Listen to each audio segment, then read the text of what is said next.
Happy Durga Puja সকলোলৈ নমস্কাৰ। মোৰ পুনৰ অন্য এটি ভিডিঅ'লৈ আপোনালোকক সকলোকে স্বাগতম জনাইছোঁ। আশা কৰোঁ সকলো ভালে আছে। মোৰো বৰ্তমান ভাল, যিহেতু আজি দুৰ্গা পূজা। আমিও আজি পূজালৈ আহিছোঁ, পূজা চাবলৈ। প্ৰথমতে পূজা মণ্ডপত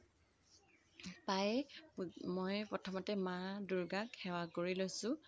মা দুৰ্গাক সেৱা কৰাৰ পাছতে মই তাতে জুবিনদাৰ শ্ৰদ্ধাঞ্জলি আছিল, জুবিনদাক সেৱা কৰিলোঁ। আৰু জুবিনদাক সেৱা কৰিয়ে আমি আহিলোঁ পূজাৰ মেলালৈ, কাৰণ মণ্ডপৰ পৰা অকণমান দূৰ আছে পূজা মেলালৈ। মেলাত পায়ে আহি দেখিছোঁ যে ইমান মানুহ ভিৰ। গেটৰ বাহিৰত মেলাৰ ভিতৰত সোমাবলৈ কমচে কম আমাৰ আধা ঘণ্টা লাগিছে মেলাৰ ভিতৰত সোমাবলৈ।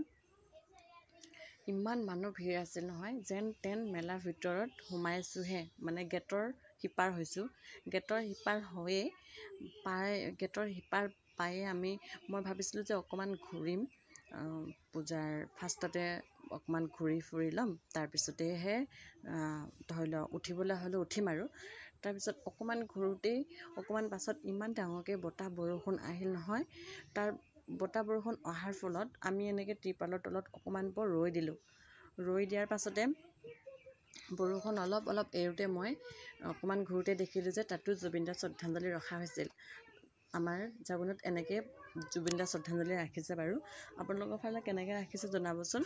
আৰু ময়ো অকণমান বৰষুণ এৰাৰ পাছত শ্ৰদ্ধাঞ্জলি জনোৱাৰ পাছতে মই অকণমান ঘূৰিলোঁ। ঘূৰি আহি বৰষুণ অভাৰ দিয়াৰ কাৰণে আমি ঘৰলৈ বুলি আহিছিলোঁ। ঘৰলৈ বুলি আহি থাকোঁতে বৰষুণ পালে আকৌ ৰৈ দিলোঁ।